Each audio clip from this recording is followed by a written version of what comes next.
to get is where are freshmen dropping off tomorrow morning. Tomorrow morning, freshmen can drop off either out by the flagpole right out front here or in back by the healthplex. If they drop off by the healthplex, they just come right into our cafeteria. They don't have to walk around the building. We're not that mean.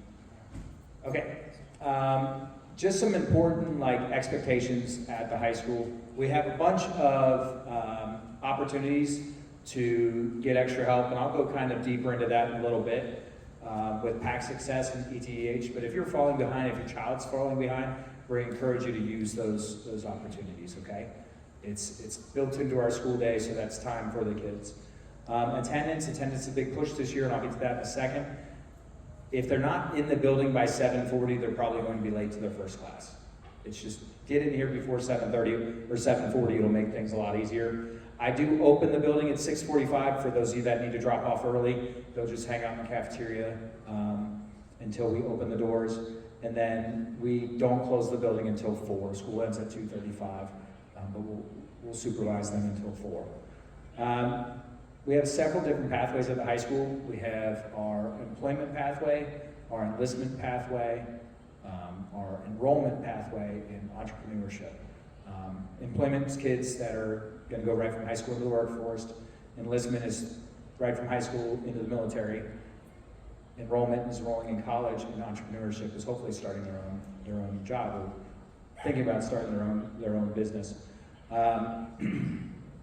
And then we have a bunch of different clubs and other things like that I'll go over in a little bit. We have clubs, activities, sports, whatnot. There's going to be a big push from the state of Ohio this year because statewide attendance has become quite an issue, and in this building, I'm not going to lie, it's become a big issue. About 40% of our kids last year were chronically absent. Chronically absent means that they've missed 10% or more of the school year. And it seems like that's a ton, but it's really just 2 days a month. If you miss 2 days a month, you'll be chronically absent. And I know that doesn't sound like a lot, but it ends up being a lot of instruction. And I'll just tell you kind of a small bit of data. Our students that were chronically absent that took the biology test scored 24% lower than the students that were not chronically absent. So the students that were here all the time, shockingly, scored a lot better than the students that missed a lot of school. Now, obviously, if there's a fever, stay home. If you're getting physically sick, stay home. But other than that, we'd love to have your kids here at school. Another thing I want to show you here is between 8th and 12th grade, a student who is chronically absent is 7.4 times more likely to drop out. That's a huge number, and that's really scary. How many kids are thinking about going to college? Or you have kids thinking about going to college, maybe? Kids that are chronically absent in high school only have an 11% chance of earning a college diploma. So it's just something to think about, even at work every day. The biggest thing that you can do is you can show up. And so we're just trying to get our kids here, and that's going to be a big push. And you're going to notice when I put up my newsletters, we're going to have attendance data in there kind of going throughout the year. This is our daily bell schedule, which is a little unique. Our daily bell schedule has we work on an A-B rotation. So we have our Navy days, which are our Mondays and Wednesdays, our gray days, and our Tuesdays and Thursdays, and our wolf days, which are typically our Fridays. Now, if we have a Monday off, we won't have a wolf day, it'll just be a Navy day. So we'll go gray, Navy, gray, Navy. When we went to this schedule, this was for our CBL program, our career-based learning program. And basically, it was so kids on Tuesdays and Thursdays that are seniors can get out and get into the workforce and get jobs, experiences, internships, whatever it might be. And it's actually worked out really well. And by changing to this schedule, I was able to take away from past time in the hallways and provide academic intervention time. We also have extra time, extra help after school from 2:35 to 3:05. That's academic help for any of our students as well, and they can go and get help from any other teachers. And so that's one more little piece. So if after school, you can't pick them up till 3:10 or whatever, you'll probably get them a lot easier, to be honest with you. It's nice to use that time to go get some academic help, okay? And that's where we'll get to this PAC Success and PAC Connect. When you look on the Navy Day from 9:20 to 10:50, you see a thing called PAC. Let me go over what that is. PAC Success is an academic intervention for all students. Students that are falling behind, students that need a little extra help with something, students that need to make up a test. In any way, shape, or form, this is a way that students can get extra help during the school day. Pack Connect is different. This is kind of like high school recess. And what we do is we allow students time to just kind of decompress. We didn't lose any academic time when we changed the schedule. We still are the same number of seat time in the classroom. It's just by taking away that pass time in the hallways, we were able to give some time back to kids. And if you ask my students, most of them love this Pack Connect time. In fact, we're going to have the kids kind of driving more of the activities that we do during this. This is our portrait of a graduate, and this is what we want our students that graduate from West Clermont High School to embody. And if you notice, academics, it's a part of it, but it's a small part of it. We want to build character, we want to build collaboration, we want to have integrity, and that's all the things that we're going to try and teach them here at the high school. And it's just in their day-to-day interactions. And we want them to be innovative and creative. Our high school's not your typical sit around and listen to a lecture for 90 minutes. Like, you're going to be interactive with your peers, you're going to learn how to collaborate, because you know in the workforce anymore, nobody works in a silo, or very few people work in silos. You generally work with a group of people and you collaborate on things. So we want our kids to have those skills. We have a ton of activities, clubs, organizations, athletics. There's a place for every kid.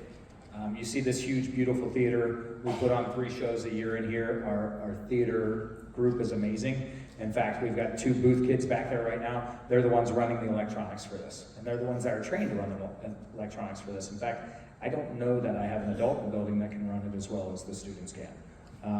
Athletics, we have 32 varsity sports, and I'll show you these here in a second. And I'll go to this and I'll come back. Our 32 varsity sports, when you have both boys, or both male and female, and all of these different things, it's pretty impressive. There's a place, if you want to play a sport, there's a place that we can find a place for everybody.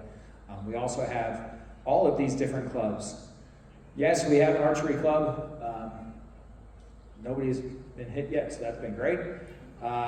We have a ton of different clubs for students that we just try to make sure that everybody can find a place. And if a kid wants to start a club, I ask them to just come approach me, and then if they can get an adult to sponsor it, we're going to run with it. During our Pack Connect time, we had knitting this year. I didn't think knitting would be a big thing, but several kids attended that, so I guess we're going to learn how to do that. There's our athletics. And then this is a big change for this year. How many of you have dropped off before here in the morning? A few. Okay, so there are 4 different entrances, and I hope that you can envision this from the graphic I have here. So I'll start down bottom. The pinkish line, pinkish purple, that's the light at Clough Pike where the businesses are. So that's where the entrance to the healthplex is. That's a pretty simple drop-off. Generally, we don't have a lot of traffic there. It'll get backed up just for a minute, but it's pretty quick and pretty seamless in the morning. That's also a pickup point. The green line, if you're able to use that, is the fastest. Every time, anytime. In fact, I put an email out last school year about that, and then the parents that use it all the time told me to quit giving away the secret. So they drop off right at the entrance to the healthplex, filter into the school there, and then it just circles around the stadium and leaves. That one, there's never any wait. There's rarely much wait at pickup, and there's very little wait at drop off. And if you want to know where to stop, there's a big "We Protect This House" sign on the stadium. You stop right there. This is where it gets a little different. If you see the red and blue lines, we're going to have 2 lines for drop-off in front of the building. In front of the building, where the flagpole is kind of a pressure point for us, and it's where we get most of our drop-offs. So what we're going to do is we're kind of adopting the elementary model. We're going to have 2 waves of cars coming up at the same time. So if you come in at the light at Buxton, you'll be the one in red. You'll enter and come down that center. If you look at that center pathway that goes through between our senior lot and our underclassmen lot, and then comes down to the entrance. That will keep you right against the sidewalk. Now, what's different this year is if you drop off there, you'll have to go out at the side of the building and not back to the light. The blue line is if you enter at the side of the building, you'll be looped around the circle, and then you'll go out to the light. We'll bring 2 lines up at the same time. We'll get all the kids out, then we'll let them all go, and then we'll do it again. It's just like the elementary schools do. Problem we have is we'll bring 1 line up, and 1 kid will get out here, 1 kid will get out here, 1 kid will get out here, and we can't get them out fast enough to get them in fast enough, and then those of you that have to drive them in are waiting in traffic. So we really want to alleviate that and work on it. So my recommendation is, if you have to make a left turn on Bach Buxton, come in at the side of the building. If you have to make a right turn on Bach Buxton, come in at the light. And that'll make things a lot easier for you. That should be much more seamless. And again, the goal is to not have so many kids tardy to class and late in the morning, and be in class and seat time. And I can answer any questions after this. This will go out in the newsletter as well. I think it already has. So I think we're good there. Last thing is we have quite a few platforms to kind of navigate. If you've been on Schoology, that is how you access the students' most updated grades. Most updated, whether they're missing assignments, whether they missed a test, that's all on Schoology. So if I was looking at something as a parent, I think the most important thing is Schoology, because I can check kind of where their academic progress is. Next is PowerSchool. PowerSchool is our student information system. That's where their report cards get entered. That's where daily attendance gets entered. That's where we have all of our permission slips and those types of things. So everything in PowerSchool is more of like our hard student information system.